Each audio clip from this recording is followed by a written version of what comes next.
जममार्ग की यातनाओं का वर्णन। वैतरणी नदी का स्वरूप। जममार्ग के 16 पुरों में क्रमशः गमन तथा वहाँ पुत्रादिकों द्वारा दिए गए पिंडदान को ग्रहण करना। गरुड़ जी ने कहा है, केशव, जमलोक का मार्ग किस प्रकार दुखदायी होता है? पापी लोग वहाँ किस प्रकार जाते हैं, वह मुझे बताइए।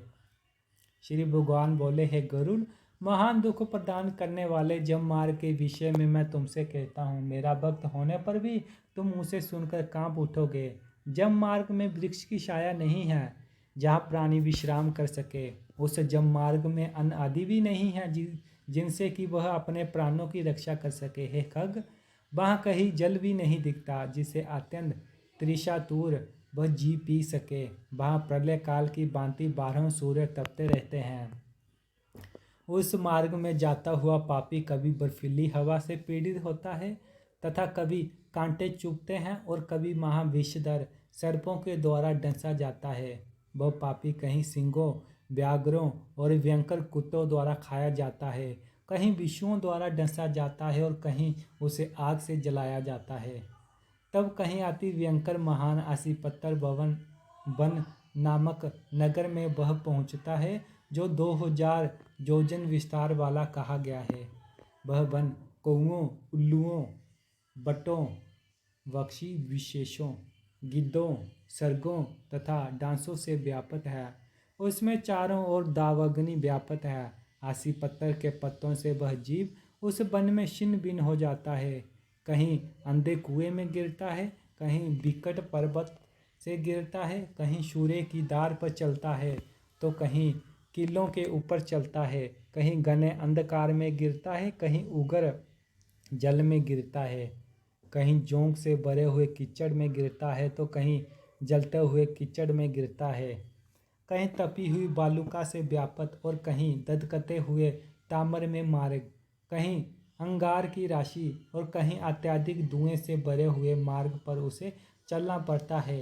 कहीं अंगार की वृष्टि होती है, कहीं बिजली गिरने के साथ शिलावृष्टि होती है, कहीं रक्त की, कहीं शस्त्र की और कहीं गम जल की वृष्टि होती है, कहीं खाड़े कीचड़ की वृष्टि होती है।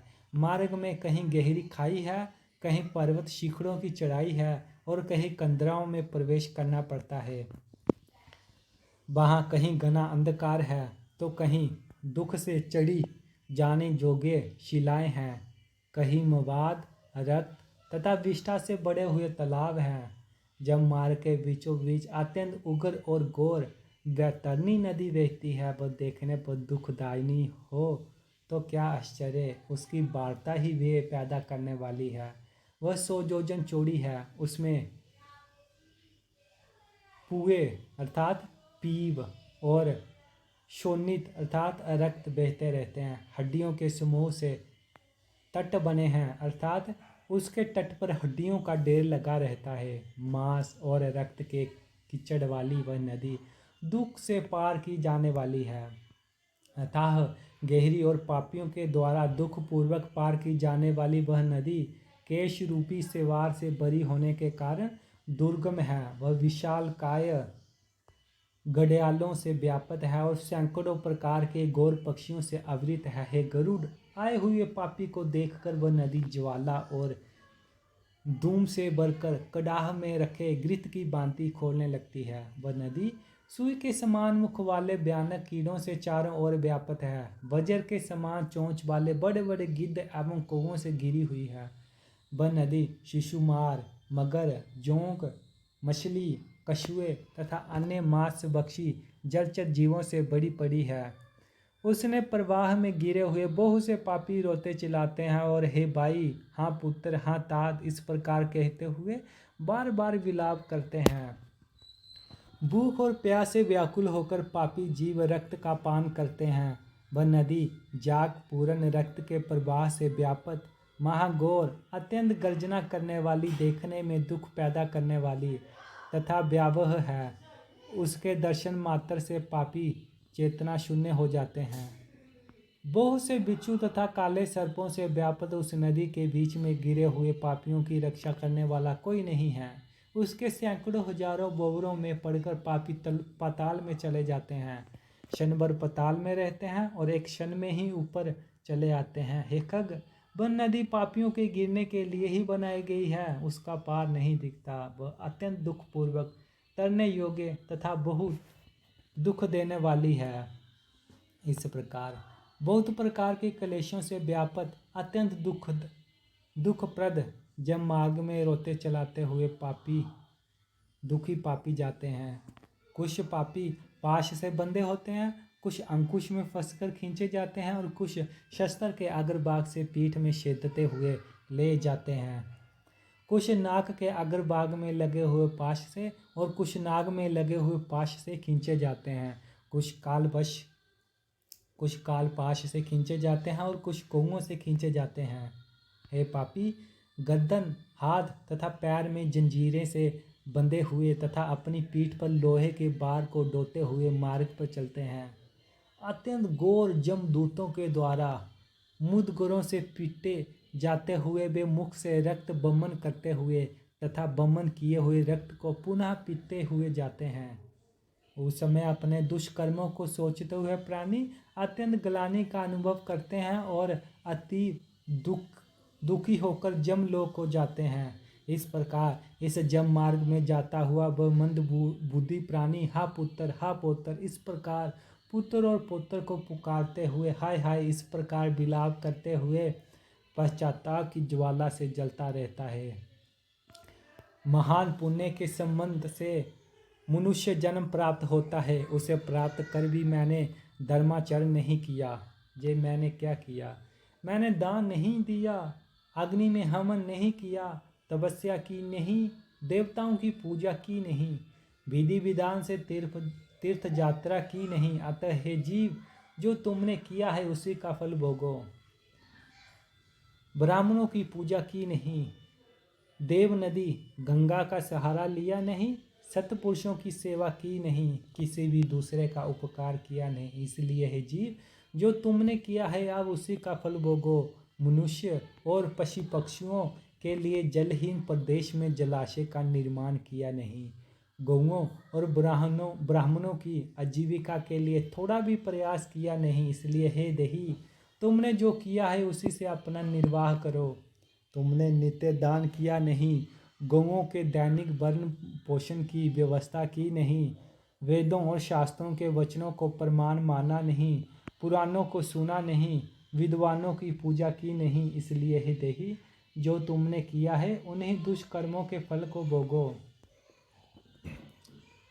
नारी जीव भी पश्चाताप करते हुए कहता है, मैंने पति की हित कर आज्ञा का पालन किया नहीं, पातिव्रत धर्म का कभी पालन किया नहीं और गुरुजनों को गौरवोचित सम्मान कभी दिया नहीं। इसलिए हे देही, जो तुमने किया उसी का फल भोगो। धर्म की बुद्धि से एकमात्र पति की सेवा की नहीं और पति की मृत्यु हो जाने पर बहनी प्रवेश किया नहीं करके उनका अनुगमन किया नहीं, वैधव्य प्राप्त करके त्याग में जीवन व्यतीत किया नहीं। इसलिए हे देही, जैसा किया उसका फल आप भोगो। मास पर्यंत किए जाने वाले उपवासों से तथा चंद्रायन व्रतों आदि सुवस्तीर्ण नियमों के पालन से शरीर को सुखाया नहीं। पूर्व जन्म में किए हुए दुष्कर्मों से बहुत प्रकार के दुखों को प्राप्त करने के लिए नारी शरीर प्राप्त किया था। इस तरह बहुत प्रकार से विलाप करके पूर्व देह का स्मरण करते हुए मेरा मानव शरीर कहाँ चला गया, इस प्रकार चिल्लाता हुआ वह जब मार्ग में चलता है। तार्क्ष्य, इस प्रकार 17 दिन तक अकेले बाजू बेग से चलते हुए 18वें दिन वह प्रेत सौम्यपुर में जाता है। उस रमणीय श्रेष्ठ सौम्यपुर में प्रेतों का महान गण रहता है। वहाँ पुष्पभद्रा नदी और अत्यंत प्रिय दिखने वाले बट वृक्ष हैं। उस पूर में जमदूतों के द्वारा उसे विश्राम कराया जाता है। वहाँ दुखी होकर वह स्त्री पुत्रों के द्वारा प्राप्त सुखों का स्मरण करता है। वह अपने धन, वृत्ति और पौत्र आदि के विषय में जब सोचने लगता है तो वह रहने वाले जम के किंकर उसे इस प्रकार कहते हैं, धन कहाँ है, पुत्र कहाँ है, पत्नी कहाँ है, मित्र कहाँ है, बंधु बांधव कहाँ है। मूर्जीव अपने कर्मोपार्जित फल को ही भोगता है, इसलिए सुदीर्घ काल तक इस जम मार्ग पर चलो। हे परलोक के राही, तू जहाँ जानता है कि राहीगीरों का बल और संबल पाथे ही होता है, जिसके लिए तूने प्रयास तो किया नहीं। तुझे भी जानता था कि तुमने निश्चित ही उस मार्ग पर चलना है और उस रास्ते पर कोई भी लेन देन हो नहीं सकता। ये मार्ग तो बालकों को भी विदित करता है। हे मनुष्य, क्या तुमने इसे सुना नहीं था? क्या तुमने ब्राह्मणों के मुख से पुराणों के वचन सुने नहीं थे? इस प्रकार कहकर मुदगरों से पीटता जाता हुआ वह जीव गिरते पड़ते दौड़ते हुए बलपूर्वक पाशों से खींचा जाता है। जहाँ स्नेह अथवा कृपा के कारण पुत्र पौत्रों द्वारा दिए हुए मासी पिंड को खाता है, उसके बाद वह जीव सौरीपुर को प्रस्थान करता है। उस सौरीपुर में काल के रूप को धारण करने वाला जंगम नामक राजा रहता है। उसे देखकर वह जीव भयभीत होकर विश्राम करना चाहता है। उस पुर में गया हुआ वह जीव अपने सब जनों के द्वारा दिए हुए त्रैपाक्षिक अन्न जल को खाकर उस पुर को पार करता है। उसके बाद शीघ्रतापूर्वक वह प्रेत नगेंद्र भवन की ओर जाता है और वहाँ भयंकर वनों को देखकर दुखी होकर रोता है। दया रहित दूतों के द्वारा खींचे जाने पर वह बार बार रोता है और 2 मास के अंत में वह दुखी होकर वहाँ जाता है। बांधवों द्वारा दिए गए पिंड जल वस्त्र का उपभोग करके जमकिंकरों के द्वारा पाश से बार बार खींचकर पुनः आगे ले जाया जाता है। तीसरे माह में वह गंधर्व नगर को प्राप्त होता है और वहाँ त्रैमासी पिंड खाकर आगे चलता है। चौथे मास में वह शेलागमपुर में पहुँचता है और वहाँ प्रेत के ऊपर बहुत आदि पत्थरों की वर्षा होती है। वहाँ चौथे मासी पिंड को खाकर वह कुछ सुखी होता है। उसके बाद 5वें महीने में वह प्रेत क्रौंचपुर पहुँचता है। क्रौंचपुर में स्थित वह प्रेत वहाँ बांधवों द्वारा हाथ से दिए गए 5वें मासी पिंड को खाकर आगे क्रूरपुर की ओर चलता है। 5.5 मास के बाद 59 मासिक पिंड और गटदान से तृप्त होकर वह आधे मुहूर्त तक विश्राम करके जमदूतों के द्वारा डराए जाने पर दुख से कांपता हुआ उस पुर को छोड़कर चित्तर भवन नामक पुर को जाता है, जहाँ जम का छोटा भाई विचित्र नाम वाला राजा राज्य करता है। उस विशाल शरीर वाले राजा को देखकर वह जीव डर से भागता है। तब सामने आकर दीवर उससे यह कहते हैं, हम इस महावैतरणी नदी को पार करने वालों के लिए नाव लेकर आए हैं। यदि तुम्हारा इस प्रकार का पुण्य हो तो इसमें बैठ सकते हो। तत्वदर्शी मुनियों ने दान को ही वितरण कहा है। ये वैतरणी नदी वितरण के द्वारा ही पार की जा सकती है, इसलिए इसको वैतरणी कहा जाता है। यदि तुमने वैतरणी गौ का दान किया हो तो नौका तुम्हारे पास आएगी, अन्यथा नहीं। उनके ऐसे वचन सुनकर प्रेत हा देव ऐसा कहता है। उस प्रेत को देखकर वह नदी खोलने लगती है और उसे देखकर प्रेत अत्यंत विलाप करने लगता है।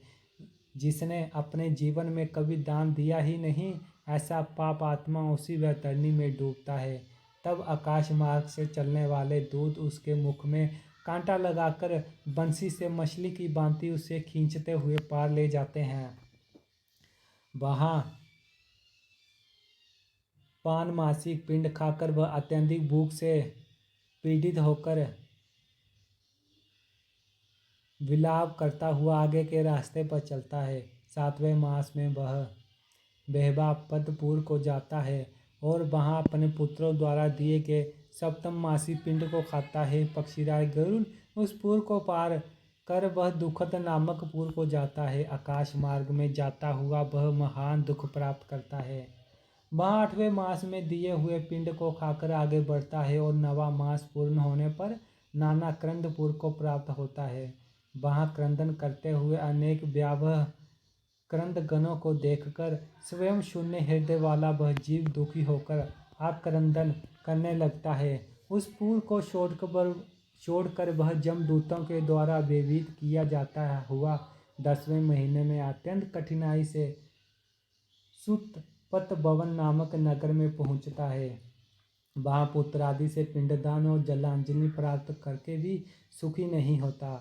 11वां मास पूरा होने पर वह रौद्रपुर को जाता है और पुत्र आदि के द्वारा दिए हुए एकादश मासिक पिंड को वहाँ खाता है। 11.5 मास बीतने पर वह भी जीव प्योवर्षण नामक नगर में पहुँचता है। वहाँ प्रेतों को दुख देने वाले मेघ घनघोर वर्षा करते हैं। वहाँ पर दुखी वह प्रेत उन्नावधिक श्राद्ध को खाता है। इसके बाद वर्ष पूरा होने पर वह जीव सीताड्य नामक नगर को प्राप्त होता है।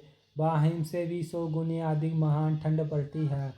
शीत से दुखी तथा शुद्धित वह जीव इस आशा से 200 दिशाओं में देखता है कि शायद कहीं कोई हमारा बांधव हो जो हमारे दुख को दूर कर सके। तब जम के दूत कहते हैं, तुम्हारा ऐसा पुण्य कहाँ है? फिर वार्षिक पिंड को खाकर वह दारे दान करता है। उसके बाद वर्षा के अंत में जमपुर के निकट पहुंचने पर वह प्रेत बहुविधिपुर में जाकर हाथ भर माप के अपने शरीर को छोड़ देता है। हे पक्षी, पुनः कर्मभोग के लिए अंगुष्ठ मात्र के वायु स्वरूप जातना देह को प्राप्त करके वह जमदूतों के साथ जाता है। हे कश्यपात्मज, जिन्होंने और्ध्व देहिक दान नहीं किए हैं वे जमदूतों के द्वारा दृढ़ बंधुओं से बंधे हुए अत्यंत कष्ट से जमपुर जाते हैं। हे आकाशगामी धर्मराजपुर में 4 द्वार हैं, जिनमें से दक्षिण द्वार के मार्ग का तुमसे वर्णन कर दिया। इस महान भयंकर मार्ग में भूख प्यास और श्रम से दुखी जीव जिस प्रकार जाते हैं वह सब मैंने बतला दिया। अब और क्या सुनना चाहते हो? इस प्रकार गरुड़ पुराण के अंतर्गत सारोद्वार में जम मार्ग निरूपणम नामक दूसरा अध्याय पूर्ण हुआ।